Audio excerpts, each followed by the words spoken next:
We're recording. Hello. We've already been having an extraordinary amount of fun. We should have been recording that too. But anyway, welcome to the Why of It All podcast with Melanie and Gina. Yes. Today we are going to have a real, raw, vulnerable, and authentic conversation. Mm-hmm. Thank you for joining us. So good to be here. I know. So good to be back together. Yes. We're enjoying it. Yes. So we're just going to dive right in. Yes, we have some questions. So today is just kind of like a Q&A. A lot of these things Melanie and I have talked about before in our long, in-depth conversations, but we just kind of wanted to be authentic today and just ask these thought-provoking questions so that if it can help anybody that's listening, that's our point and that's our goal. So let's dive right in. Let's start. I'm going to ask the first question, Melanie. So, Melanie, what pivotal moment in your life sparked your healing journey? I think for me, it's really hard to even pinpoint something that started my healing journey, because I think, like a lot of people out there, if I think about it, there have been incredible traumas and struggles and things all the way back. Yeah. And I've been somebody who has been a healer. And had that healer mindset since very early on. That was my career. Yeah. So pivotal moment, I would have to say the earliest one that started me down the road of I don't like feeling like this. I know I can heal. I know I can do something different would probably be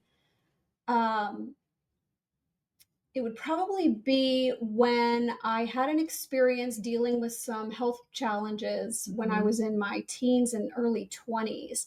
And I had seen all of these different doctors. I'd seen specialists. We had spent a ton of money trying to figure out what was going on. So you were having physical gut health pain and stuff.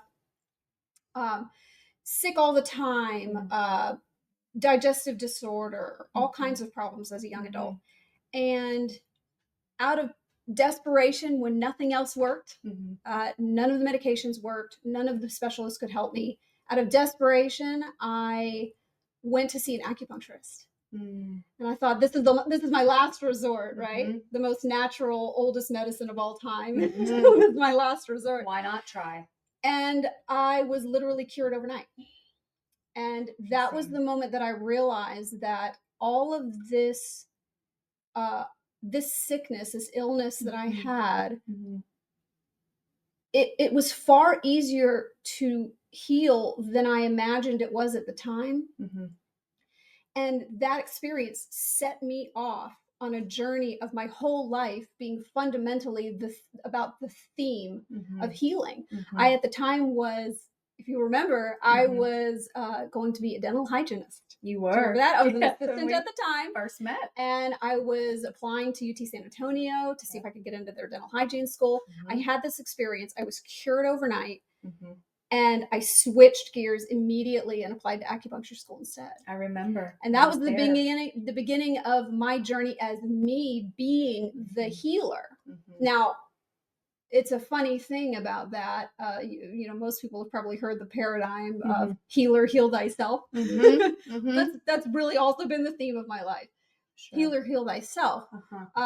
Having many, many different types of things throughout my life to work on and heal through. But I would have to say that experience, if we're picking one of like what was the pivotal moment, that was the moment when I realized that I could be a healer.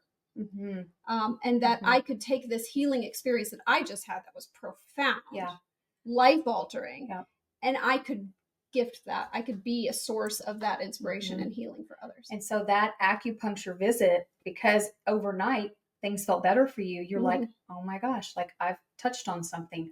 Wow, this is something I can do. Like that's what you were thinking, like during that time when after you saw the acupuncturist and you felt better. Was it at that moment that you were like, oh my God, I could do this? Do you remember? So in our introduction, you remember we were talking about that spark of purpose. Yes. We were talking about how you and I, we had this conversation and we could just feel the intensity of energy coming in saying, this is it. This is your purpose. This is what you're meant to do. Yes. I had the same feeling. back then. Years ago. So it was probably one of the most pivotal moments of my life in terms of the healing journey. And in my case, the healing journey includes being a healer also. Yeah. Both learning for myself, being a Yeah. healer for myself, Mhm. and to provide it for others. Oh, beautiful. What was yours? So I would say my pivotal moment, and we were not friends when I was 13 years old, but I would say my pivotal moment honestly was a little darker maybe than yours, possibly, maybe not. But I was sexually assaulted at 13. So I had no experience about sex. I didn't even know about sex. I was completely innocent and decided to sneak out with a girlfriend of mine. Like, I had some bad influences in my life at the time. And, you know, at 13, you're so impressionable, right? So Yeah. you kind of, you know, I was impressionable. What do they call it? Peer pressure. And so I snuck out of my house when I was 13 years old and put myself in a position to be taken advantage of. And Yeah. so after that happened, and we don't have to get into the gory details, maybe one day we will, but after being sexually assaulted, and what are the statistics? I think it's like 1 in 4 women in the US will be sexually assaulted at some point in their life. It's high. It's huge. You know, I was too. We'll probably get to that. We'll probably get into that too. I don't Mhm. remember what age, but 13 is very young. Yeah. And so that was basically my introduction to men, to sex, to all of those things. And I think when you're at such a young, impressionable time and you get your innocence stripped away, I think it just changes who you are at your core. I know it has. It has. It's completely affected all of my relationships, especially with men. Probably a little bit with my parents as well. You know, I didn't even tell my parents for a whole year that I was sexually assaulted because I was in so much trouble from sneaking out. Yeah. When they found out I was in so much trouble. And also, too, it's very true. Women who are sexually assaulted, and you can resonate with this, you feel a lot of guilt. You carry a lot of guilt. Even though you don't recognize it at that time, looking back, I felt so guilty. I felt it was my fault. And it's so crazy how your mind, you have that shift of, even though I was violated and I was treated like a piece of trash, it's still my fault. I took so much on as far as guilt, I guess. I resonate with that so much. And so I think that was where, even though I was unaware that that was a pivotal, looking back, that is what shaped who I was and who I became through all those teenage years, early 20s, up and now into my late 40s. Yeah. So, yeah. So it's still an ongoing process, isn't it? And so when you look back at, we're talking about the pivotal moment that shaped or started your healing journey, it doesn't necessarily mean that you started healing right then. No. But when you trace back, as you're now in this intentional stage of your healing journey, and you are actively healing the wounded parts of yourself, that's where you trace it back. That's where I trace it back. Because and you know, maybe I've blocked things out before that happened, because I feel like I had a really great childhood. That's something we both connect on too. We both came from loving, caring, sturdy, stable family upbringings. And so very blessed in that department. We were. And so anyway, when I think back, that's how that for me, that's the pivotal moment. Yeah. What you said about the guilt associated with that, I think that a lot of women are going to resonate with that. I do too. And probably men too. Yes. Let's not leave out the men. No. Because men are sexually assaulted too and raped. And I think we're learning as a society, we're starting to pick up on that more and more. So many people are going to resonate with that. Something that did not honestly, like, you know me. I have been somebody who's been going inward and doing the work. Oh yeah. For it feels like 20 years, maybe more. A couple decades. Right? Yeah. We're not getting any younger. We're getting older. It's like you peel these layers off, right? You have layers of awareness as you're going inward and you're doing the introspection. I did not even realize until, I'm gonna say, less than 2 years ago, probably more recent than that. I didn't even realize I was holding on to that guilt, and I had no idea how it was affecting me until very recently. And here's what I realized. In my case, my first stage of my sexual assault experience was denial. I had a crush on this guy. This was high school. I think I was 16. Mm-hmm. I had a crush on him. Mm-hmm. We didn't You really know. liked him, We didn't really know each other. but I was crushing from a distance, Mm-hmm. and there was a camp out. I drank a bunch of Jack Daniels. That was the last time I drank Jack Daniels, by the way. And now I have the most the waft of whiskey goes past my nose at all whatsoever. It's like, bleh. And it's funny how smells will trigger memories, right? So, yeah. Yeah. Anyway, I was unconscious. So when I woke up the next day and I started to get for lack of a better word, a feel for what was going on, I spent a very long time after that, I don't know how long, weeks, months, whatever, telling myself that, okay, it happened, but I had a crush on that guy, so I probably wanted it. That's what you told yourself. Yeah, you did not consent. And here's where it gets juicier as time goes on. In hindsight now, from my now perspective, I look back at my whole life, which has come to my attention more recently than not, that I've been operating in a state of continual fight or flight mode. Probably most of my adult life. Yes. Hello, fight or flight, friends. Fight or flight.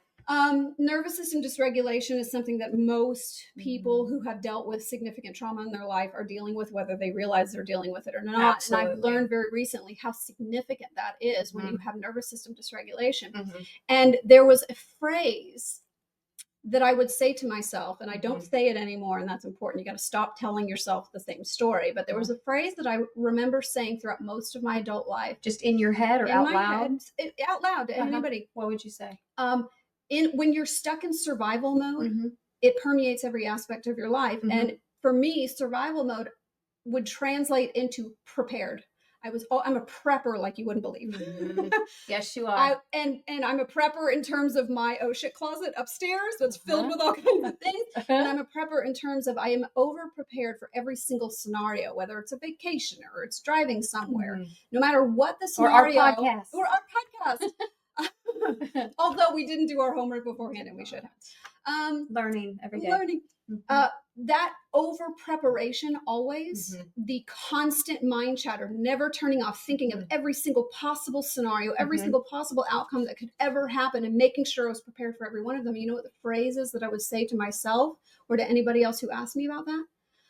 I don't ever want to get caught with my pants down. That's right. I remember this conversation. Well, what does that harken back to? What traumatic experience does that harken back to? And you were violated. And I did not put two and two together. I remember we had this conversation. That story. Because you didn't tell me this conversation. Maybe you thought it before. We didn't talk about this until about a year or 6 months ago. Yeah. I remember this conversation. And so when you talked about the guilt just now, it actually...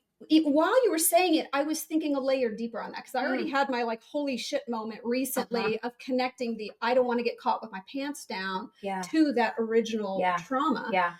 But what you said made me realize I don't want to get caught with my pants down is associated with guilt because it's my fault that I wasn't prepared and that I wasn't on the ball and I didn't have my high alert wits about. Yes. It's my fault that I wasn't on high alert enough.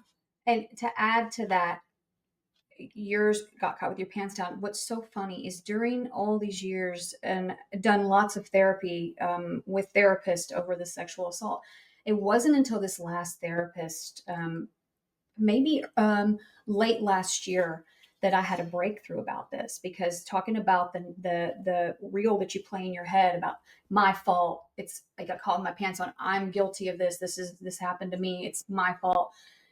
Nobody in all of those years, even though I told my parents about it a year later, I told maybe a couple of friends, but I didn't really talk openly about it to a lot of people, maybe a couple other close friends, but my parents, and nobody through all of those years ever said to me, you're a survivor. You can have a victim mentality.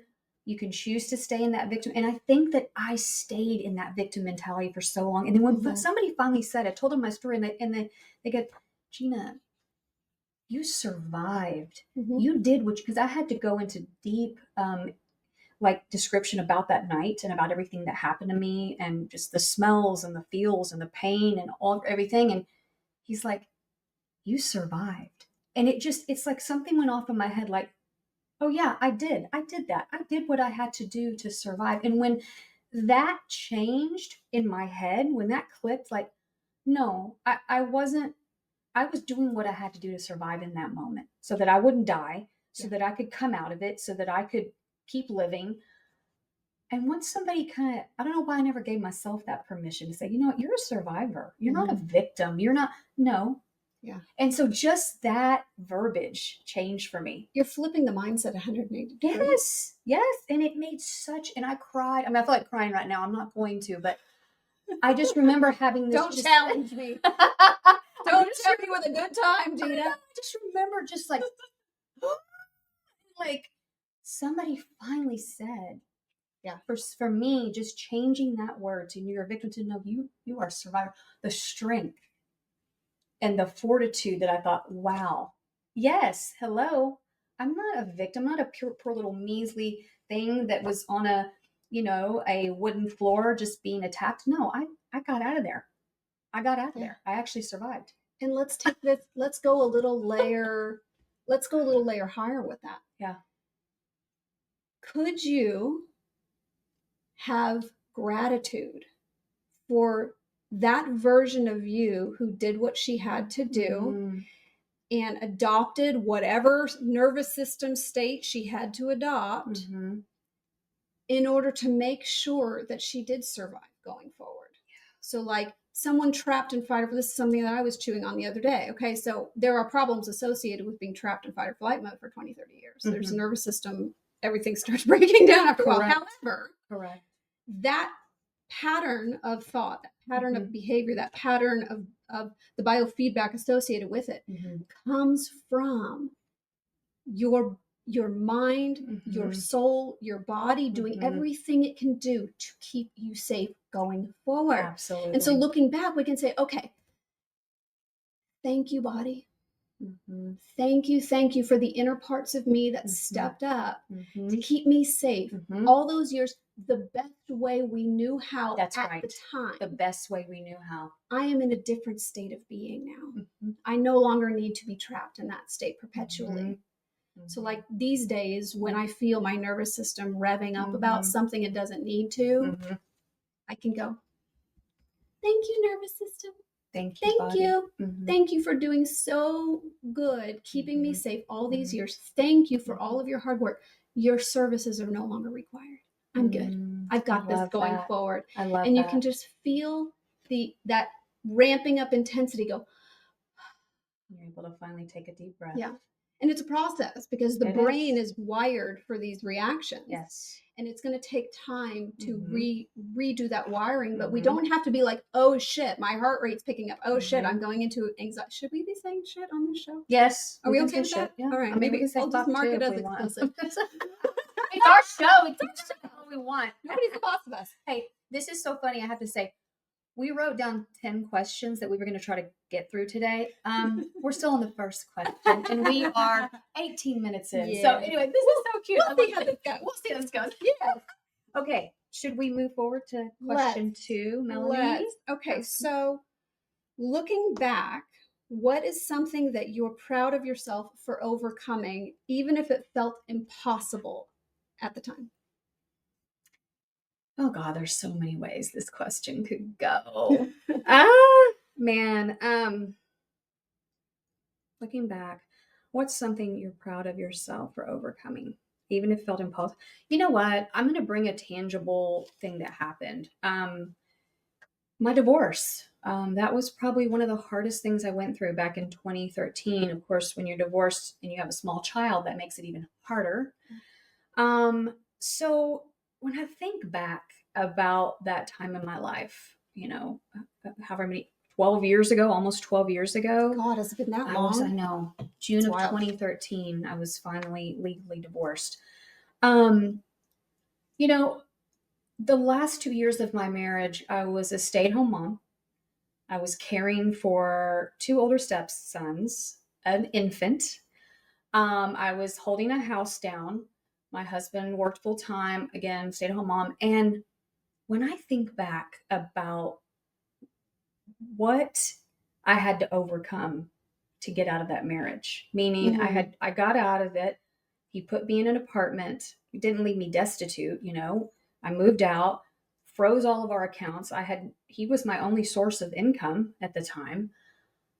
I managed, and I'll tell the short version of this because I could talk about this for probably 20 minutes. But the fact that when I think back, the fact that I was able to get a job within a few months, start working, have my own apartment, get back on my feet.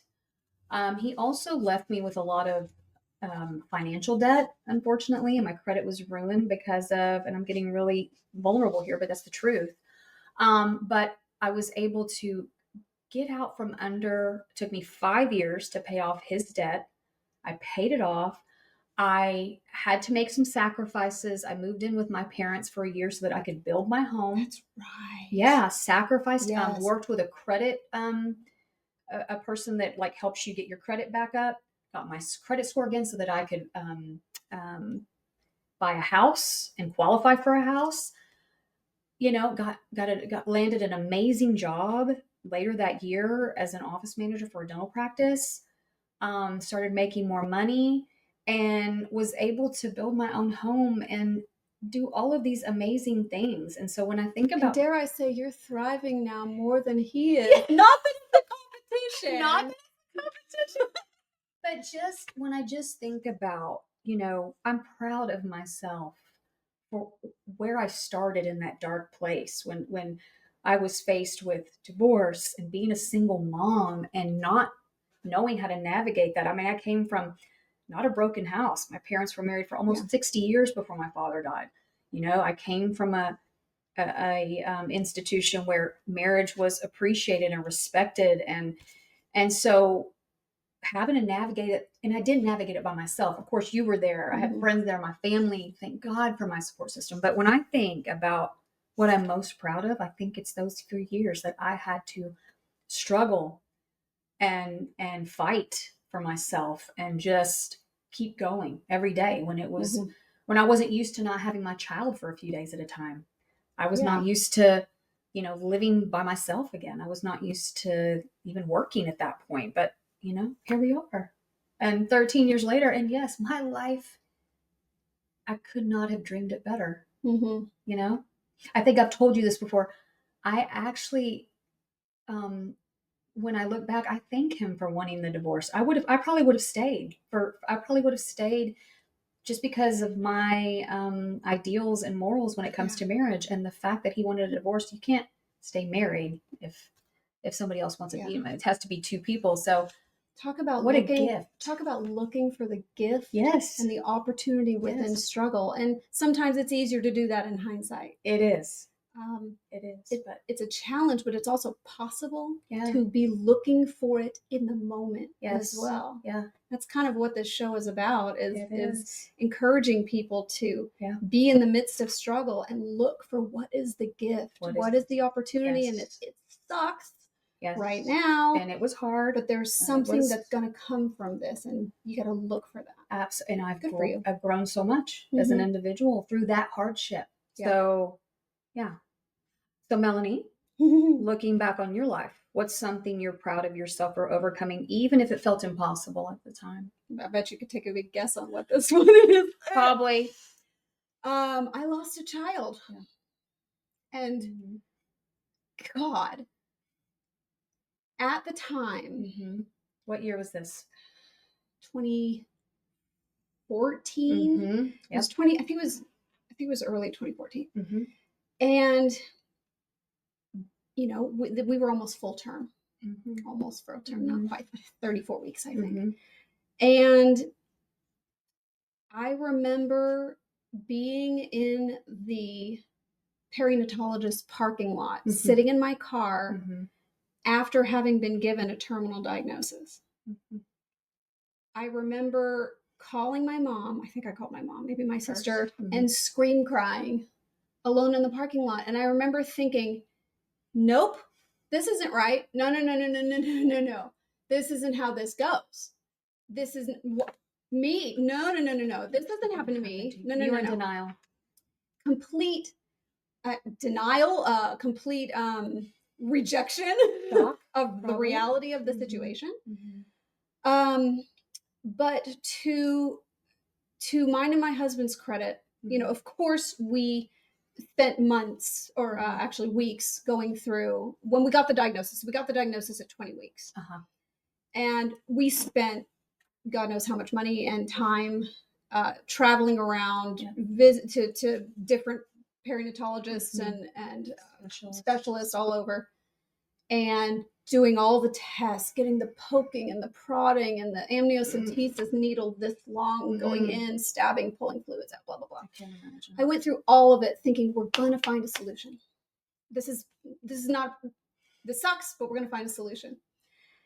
And then we get to about close to that 34-week mark. And when we were told, sorry, there's nothing else that we can do, I have never felt lower in my life. And also that how am I going to survive this? And we basically made a choice at that point that this is going to go one of two ways. This is going to destroy us for the rest of our lives, or we're going to get through this and heal. Yeah. And of course, my way of doing that is intentionality. And I thought there's no way we're going to make it through this without being intentional about this healing process. And so we did. So the day came, I gave birth to him. He was alive, folded in half butt first. That was interesting. We held him for as long as we could. Yeah. And then it was time to let go. Yeah. And then we let ourselves grieve.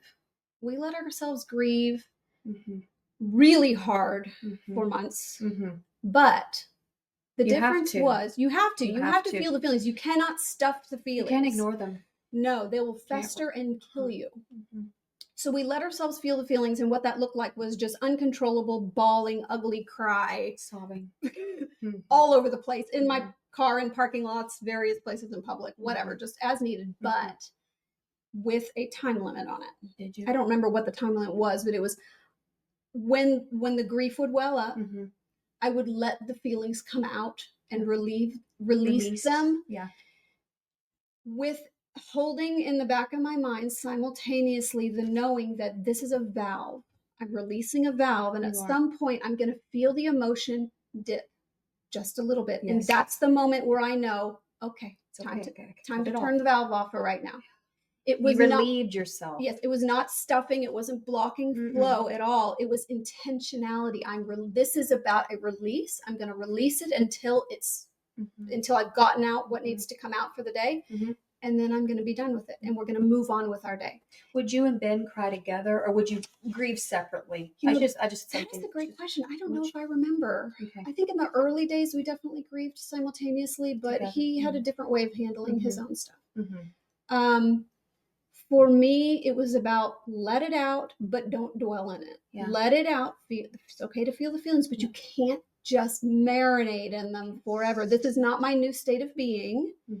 This is a process that I'm going through. And Gina, 4 months is what it took. Yeah. Who out there in the world has recovered from losing a child after 4 months?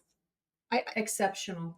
4 months. It's miraculous. And we had been doing all kinds of intentional work with it, not just feeling the feelings. And that's it. Of course, there was belief work.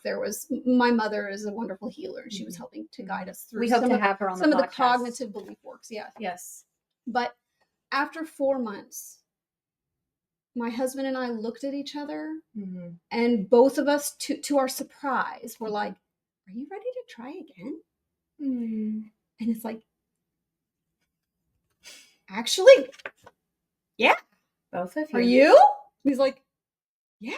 Why not? We were surprised. Like, we didn't expect that at all. And it wasn't a cover-up. It wasn't like we were trying to replace the child we lost. We genuinely felt lighter in our hearts. There was, of course, no forgetting the one that we lost. That's not ever going to happen. Of course not. but we were intentional with our healing process without stuffing anything, but without getting stuck in it either. And staying there. And 4 months later, we were ready to try again. It was successful. Lucky. And blessed. 9 months after that, we were holding our perfect baby girl. You know what? We need to have a whole podcast on grief. I think we need to, we need to, I think we need to do a whole, because both of us have had grief in different ways, but loss. Yeah. We both experienced, and I think we need to I think that's a whole podcast in itself. But yeah. We have plenty of opportunities. Oh, yes. We're just now on question 3. Oh my gosh. What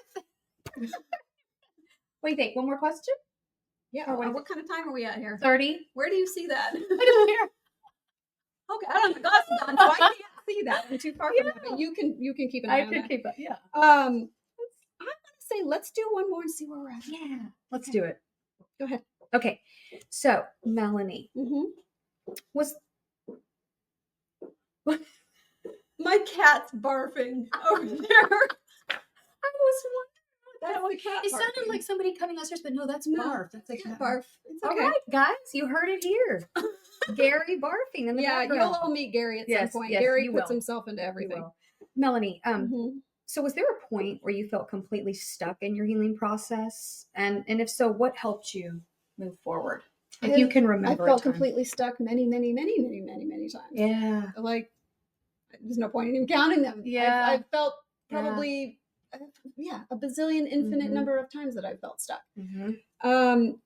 What helps me move forward is a core belief that this is a transient experience.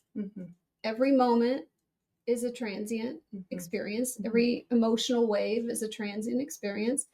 I refuse to give up. I refuse to surrender to the idea of being sick or being traumatized. I refuse to be a victim. And so it's okay to feel a low moment. It's okay to feel crushing disappointment when the 13,000th physical healer person that you've seen who promised you were going to get well and you didn't get the results you wanted after spending a crap ton of money. It's normal and natural to feel disappointed and let down and frustrated. Feel the feelings. It's acceptable. You're human. And then, okay, now what? For me, it's that I just refuse to give up. It's that resilience. It's that resilience within you. And the resilience, talking about our previous comment about the thing that I was so proud of myself. That's what I got. That's one of the biggest lessons I learned out of that. I can survive the loss of a child. I can survive absolutely anything. Absolutely. And to your point, bringing it, with yours, the whole subject of survival. You and I, and absolutely everyone out there listening to this show, has a 100% success rate for surviving everything that's come at them. Absolutely. If you're here listening to this show, you have survived everything that has come at you. So true. And we got to remember that we have a tendency to not give ourselves enough credit. Absolutely. For surviving what we've been through. And I think that's important. And I don't know why I needed permission from somebody else to say, yeah, you're a survivor. I don't know why that shifted things for me in my thought rather than like laying down and just being the victim and letting that just define who I was. And I was already doing the work before that whole word survivor came into my life, not until last year, but just that shift of surviving, which is synonymous with resilience and keep moving forward. I think that's the theme. I think that's one of our driving factors for the podcast. I think that's our because we're just not going to lay down. We're just not going to give up. We're not going to, we continue to push ourselves. It's seeing yourself as being on that healing journey. It's a journey. And it's not just going to it's not like it's just going to be a straight line and it's going to get easier and easier and easier. Healing is not linear. And it doesn't matter if we're talking about physical body or emotional trauma or anything. Healing is not a linear experience. It is going to be up and down. Absolutely.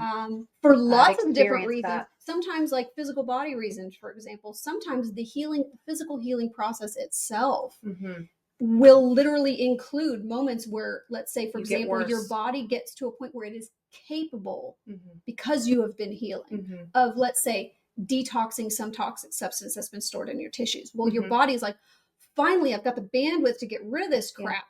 Gets dumped into your bloodstream, and you feel like garbage. Yeah, For a I've few I've weeks. gone through Right. those cycles with you when you're doing a Right. detox. And a lot of people will be like, it's not working. I feel like crap. Crap. And they'll stop at that Yeah. point. They'll When it gets stop too whatever they're hard. doing that is actually working for them. Yeah. They think that it's a problem. They think that they've Mhm. hit this roadblock. And it's actually part of the process. Mhm. So you just got to keep going. Yeah. Keep going. Yeah. Yeah. I love What would that. you say for you when you get stuck? What, or do you get stuck? yeah. And what helps you move forward if it's something different from what we talked about? I think, and we're probably not going to get to this question today, but it's what has helped me move forward, because I think I am in the same with you. I've gotten stuck many times, multiple times through this healing journey. But what's helped me move forward is some of those daily practices that I've incorporated into my life, like reading my morning devotional, meditating, journaling. Those things that I've incorporated all throughout the last, I'd say, 25, 30 years of my life have contributed. Each time I do it, it's like it takes me another step further in this journey. And I just feel like it's those little things, it's those mundane things, like getting up and praying for 5 minutes before my feet hit the bed. Yeah. And I say that's little. It's not little to me. Meditating for 5 minutes in the car on the way to work, listening to a relaxing, meditative song, journaling, even if it's a page, maybe it's not every day, but I do the best I can to be consistent. And I just think it's those little practical things that you can fit into your day to just keep the momentum, to keep the momentum going, keep things moving forward. As I think we have the same mindset in the sense that, and we've already said this, when we're not going to lay down. I just feel like every day we have another opportunity to do something, to make something of ourselves, to push harder. This podcast is going to be a lot of work. We've already discovered that. It's already, but we're loving it. We're enjoying it. It's, and I think we talked about this maybe in our intro, but like when you find what you're supposed to be doing, it doesn't feel like work, right? Yeah. Even though you've got to do the tasks and you have to get things done so that we can be here talking to you guys, but just staying in that place of following your bliss, right? Following your passion. And I think I've always tried to do that to some extent. Maybe not all weeks look like this, or not all months, but as long as there's some progression. Right. Well, and what you're doing with with those practices, with gratitude journaling, meditation, whatever, all of these little things we do, it could be putting a fire in the fireplace, it could be lighting candles, or aromatherapy, or listening to beautiful music in your home. There's all these little tiny adjustments that we can make each and every day, and you have to choose to do it. It has to be an intentional thing, where these little tiny things that you can do to raise your vibration incrementally. So when we're in a dark place, we've hit, some kind of roadblock or whatever, and you're in a dark place, your vibrational state is going to go down. And you can't, it's very difficult to bring in just joyful experiences when you're down here. Absolutely. You've got to find a way to raise your vibration, and you're not going to be able to get from here to here. It's too big of a jump. Yeah. But you can get from here to here. Yeah. And here to here, and here to here. Yes. And it's those little intentional practices that get you there. And there's an infinite number of different things that people can do. For my husband, it's running. Yeah. He goes and runs. Yep. It releases the stress. It brings gets his endorphins going. For you, it's hiking.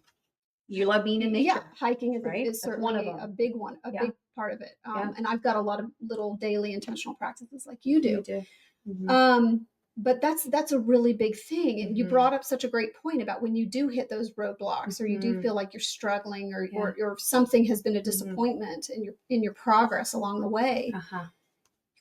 that you have to make the choice to do the intentional practices, whatever it is for you. And you do it. And wouldn't you know it, after you finished a meditation, you may not feel like $1 million. Yeah. But you're going to feel better than you did before. And when this becomes a habit, a healthy habit, day after day after day, your vibration raises and raises and raises, and eventually you get to where you're going. Absolutely. And I think, just speaking of our podcast, like, we have always had in common our vibrational energy. Like, you and I have always had this, like, connected like synchronicity, I guess is the best word for it. Yes. And that's, I think, is why we've been friends for so long. I think that's why we've never maybe had one knockdown, drag out fight.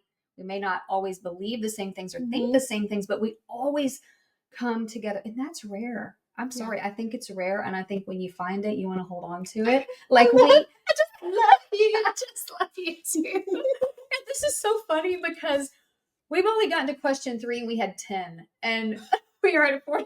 So we're going to have a part 2. I think we have to do a part 2. We have to do a part 2 because there are too at many. At this pace, there might be a part 3, because what did we get to? Number 3. Freaking 3? Yeah, we still have, So, but I think everything we've touched on today is going to help our viewers. Don't you think? I think that something that one of us said is going to resonate, and we want your feedback too. Like, yes, please. We want your feedback. We want to know what you thought of this podcast. We want to know what you think. We want to know what you want more of, what you want less of. It's funny because before we started filming today, I have to say this because it's funny because we watched the first one, the intro, and if you watched it, you can see how goofy we are really in real life. But we started we were both like, okay, this time I'm not going to be putting my tongue in the side of my cheek. And Melanie said, Gina, I'm not going to be repeating what you say after you every time. Okay. And so it's been great it's just been a learning experience. We are enjoying this learning experience. We are very much. And her husband got on and we're not taking ourselves too seriously no, here. We're either. not. But it's funny because her husband got on to us today because we didn't do our good enough prep work before this recording. And so we're just, we're learning. But it's fun. We're enjoying it. We're having so much fun. And we like being real. We like being our authentic selves. And we like just kind of sharing it all with you because we don't really have any filters or anything to hide around here. No, we don't. So there's going to be a part 2. There may even be a part 3. But we want to thank you so much for tuning in, listening to us.